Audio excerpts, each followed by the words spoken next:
क्या आप भी दिन भर रील्स या शॉर्ट्स पर स्क्रॉल करते रहते हैं? क्या आपने कभी सोचा है कि ये 10-15 सेकंड की छोटी छोटी वीडियोस आपके दिमाग के साथ क्या कर रही है?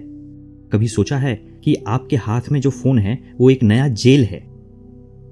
आपको लगता है कि आप फ्री है, लेकिन हकीकत ये है कि आप हर दिन अपनी आज़ादी बेच रहे हैं बस कुछ सेकंड्स की नकली खुशी के लिए। आज से हजारों साल पहले रोम के सम्राट ब्रेड एंड सर्कस का फॉर्मूला यूज करते थे। उनका मानना था जनता को कंट्रोल करना है तो ब्रेड यानी कि रोटी और तमाशा यानी कि सर्कस दो, ताकि वो असली सवाल पूछना भूल जाए। आज वही ब्रेड एंड सर्कस का formula reels, shorts, notifications, social media ने नए पैकेज में हमें बेच दिया है और हम हंसते हुए खरीद भी रहे हैं। आपका दिमाग बार बार कहता है बस एक रील और, बस 1 मिनट और, लेकिन आपको पता भी नहीं चलता कि हर स्क्रॉल के साथ आप अपना फोकस, आपका टाइम और आपके सपने बेच रहे हैं। ये वीडियो आपके लिए है अगर आप जानना चाहते हैं कि कैसे ये डोपामिन ट्रैप धीरे धीरे आपका दिमाग खा रहा है और इससे बाहर कैसे निकला जा सकता है। डोपामिन क्या होता है? डोपामिन एक न्यूरोकेमिकल है। ये वो हार्मोन है जो हमें कुछ अच्छा करने पर खुशी और रिवार्ड का एहसास करवाता है। जब आप कोई टास्क पूरा करते हैं, जब आपको किसी से तारीफ मिलती है या कोई गोल अचीव करते हैं, तो दिमाग डोपामिन रिलीज करता है। ये नेचुरल प्रोग्रामिंग है ताकि इंसान आगे बढ़ता रहे, लेकिन टेक कंपनियों ने इस डोपामिन सिस्टम को हैक कर लिया है। हर रील, हर लाइक, हर नोटिफिकेशन ये छोटी छोटी डोपामिन की डोज है जिनसे आप बार बार लौटकर उसी स्क्रीन पर आते रहते हैं। रोम के वक्त में लोगों को खतरनाक खेल, ग्लैडिएटर फाइट्स और बड़े महोत्सव दिखाकर असली मुद्दों से भटकाया जाता था। आज वो स्टेडियम आपके हाथ में है, बस नाम बदल गया है। Reels, shorts, viral clips. आज हालात ये हो गई है कि लोग अपनी जिंदगी को बेहतर बनाने से ज्यादा दूसरों, खासकर सेलिब्रिटीज और सोशल मीडिया इन्फ्लुएंसर्स की जिंदगी में खोए रहते हैं। कौन कहाँ घूम रहा है, किसने क्या पहना है, किसकी शादी किससे हुई, ये सब देखने में घंटों निकल जाते हैं। लेकिन अपनी हेल्थ कैसी है, दिमाग में क्या चल रहा है, करियर में क्या सुधार करना चाहिए, इन सवालों पर कोई ध्यान नहीं देता। यही तो आज की डिजिटल ब्रेड एंड सर्कस का खेल है। आपको दूसरों के सपनों में उलझाकर आपके अपने सपनों को मार देना। आप सोचते हैं अरे मैं तो बस टाइम पास कर रहा हूँ, लेकिन हकीकत में आप अपना फोकस, टाइम और मेंटल एनर्जी किसी और को बेच रहे हैं। जैसे ही आप एक रील देखते हैं, आपका दिमाग थोड़ा मजा महसूस करता है, फिर अगली रील, फिर अगली। हर बार आपको एक छोटा सा डोपामिन का इंजेक्शन मिलता है, बस कुछ सेकंड्स की झूठी खुशी। अगले ही पल वो खुशी रेत की तरह हाथ से फिसल जाती है। फिर अगली रील, अगला हिट, और आपकी जिंदगी वहीं अटकी रह जाती है। अब समझिए कि इससे आपको और कंपनियों को क्या मिलता है। कंपनियों को मिलता है ज्यादा स्क्रीन टाइम, ज्यादा एड व्यूज, ज्यादा डेटा कलेक्शन, ज्यादा कंट्रोल आपके सोचने के तरीके पर। अब देखते हैं कि आपको क्या मिलता है। आपको मिलता है समय की कमी, अधूरी नींद, कम होती एकाग्रता और खुद पर गुस्सा कि टाइम वेस्ट हो गया। कई रिसर्च बताते हैं कि हर बार जब आप स्क्रीन पर नोटिफिकेशन देखते हैं तो ब्रेन को लगता है कुछ खास होगा। 99% केस में कुछ भी खास नहीं होता, फिर भी आप देखेंगे। ये माइक्रो हैबिट धीरे धीरे आपके दिमाग में छेद कर देती है। पढ़ाई में मन नहीं लगता, किताब पढ़ते वक्त बेचैनी होती है, काम में फोकस टूटता रहता है। आपके पास 4 घंटे होते हुए भी आप कहते हैं समय नहीं है।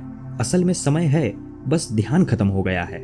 हालात तो ऐसी हो गई है कि लोग एक दूसरे के सामने बैठे होते हैं लेकिन मोबाइल में खोए रहते हैं, और इसी कारण रिश्तों के बीच एक अदृश्य दूरी चुपचाप बढ़ती रहती है। कई इंटरनेशनल रिसर्च और रिपोर्ट्स ये साफ दिखाती है कि पिछले 10-15 सालों में, खासकर सोशल मीडिया और शॉर्ट वीडियोस कल्चर के बाद, स्टूडेंट्स का फोकस टाइम यानी ध्यान एक ही काम पर टिके रहने की क्षमता लगातार गिरती जा रही है। पहले जहां कोई स्टूडेंट एक टॉपिक पर 40 से 50 मिनट बिना डिस्ट्रैक्शन के पढ़ सकता था, आज वो औसतन 10 से 15 मिनट में ही बेचैन हो जाता है और फोन उठाकर नोटिफिकेशन या रील्स देखने लगता है। यही डोपामिन ट्रैप है जो हमारी पढ़ाई, करियर और असली लाइफ को धीरे धीरे खोखला कर रही है। सोशल मीडिया प्लेटफॉर्म्स ने आपको कंज्यूमर नहीं, प्रोडक्ट बना दिया है। आपका ध्यान, आपका समय, यही उनकी कमाई है। अब सोचिए कि आप सच में आजाद है? जिस इंसान को अपनी लाइफ में फोकस करना चाहिए, स्किल सीखनी चाहिए, हेल्थ पर ध्यान देना चाहिए, वो हर रोज हजारों बेकार रील्स में खो जाता है। क्यों? क्योंकि हमें सिखा दिया गया है कि इंस्टेंट प्लेजर ही सब कुछ है। लेकिन ये खुशियां नकली है। ना ये आपको करियर में मदद करेगी, ना पैसे कमवाएगी, ना मेंटल हेल्थ सही रखेगी। असली खुशी उस काम में है जो आपको ग्रो करे, जो आपके सपनों को सच करे, लेकिन उसमें मेहनत लगती है, कंसिस्टेंसी लगती है, और ये चीजें बिना डोपामिन हिट के होती है। अब सबसे जरूरी सवाल, क्या आप इससे बाहर निकल सकते हैं? तो जवाब है बिल्कुल, लेकिन इसके लिए आपको खुद को फिर से रीप्रोग्राम करना पड़ेगा। यहाँ कुछ आसान स्टेप्स है। पहला, डिजिटल मिनिमलिज्म अपनाइए।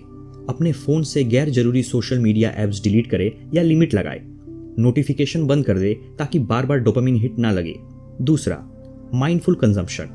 जो देखना है वो सोच समझ कर देखे। फोकस टाइम में सिर्फ वो कंटेंट देखे जो आपके गोल्स से जुड़ा है। तीसरा, स्क्रॉलिंग टाइम सेट करें। सभी मोबाइल में डिजिटल वेलबीइंग ऑप्शन होता है जिसमें सारे डेटा रहते हैं कि आपने मोबाइल को कितने बार अनलॉक किया, किस ऐप को कितने देर चलाया। आप इनमें टाइम लिमिट भी लगा सकते हैं कि कौन सा ऐप एक दिन में कितनी देर चले। टाइम लिमिट पूरा होने के बाद वो ऐप खुद ब खुद बंद हो जाएगा। चौथा, रियल डोपामिन एक्टिविटीज। असली खुशियां स्क्रीन से बाहर है। गेम्स खेले, एक्सरसाइज करे, म्यूजिक सुने, दोस्तों से मिले, अपने परिवार के साथ भी समय बिताए, उनके दिन भर की बातें सुने। इससे न सिर्फ आपका बल्कि उनका भी स्क्रीन टाइम घटेगा और एक दूसरे की खुशियों को बांटने का असली सुख भी मिलेगा। क्रिएटिव काम करे, लिखे, कुछ नया सीखे, स्किल्स डेवलप करे। पांचवा, डिजिटल डिटॉक्स। हफ्ते में एक दिन सोशल मीडिया फ्री रखे। याद रखे, कोई भी आदत एकदम से नहीं जाती, लेकिन जैसे जैसे आप स्क्रीन से दूरी बनाएंगे आपका दिमाग खुद रिपेयर होने लगेगा। आज की दुनिया में असली आज़ादी ये है कि आप अपने अटेंशन को कहाँ खर्च कर रहे हैं ये आप तय करें, कोई और नहीं। ब्रेड और सर्कस ने रोम को गिराया था, आज डिजिटल ब्रेड एंड सर्कस लाखों दिमागों को खोखला कर रहा है। अब आप तय करें, आप जागते हैं या सोते रहते हैं। अगर आपको ये वीडियो आंखें खोलने वाला लगा हो तो इसे अपने दोस्तों के साथ शेयर कीजिए ताकि वो भी इस डोपामिन ट्रैप से बाहर निकल सके। ध्यान रखें, आपकी लाइफ बहुत बड़ी है, इसका कंट्रोल किसी एल्गोरिदम को मत दीजिए। अगर आपको ये कंटेंट पसंद आया हो तो लाइक और सब्सक्राइब जरूर करें, क्योंकि अगला वीडियो भी आपको कल से थोड़ा बेहतर बनाएगा।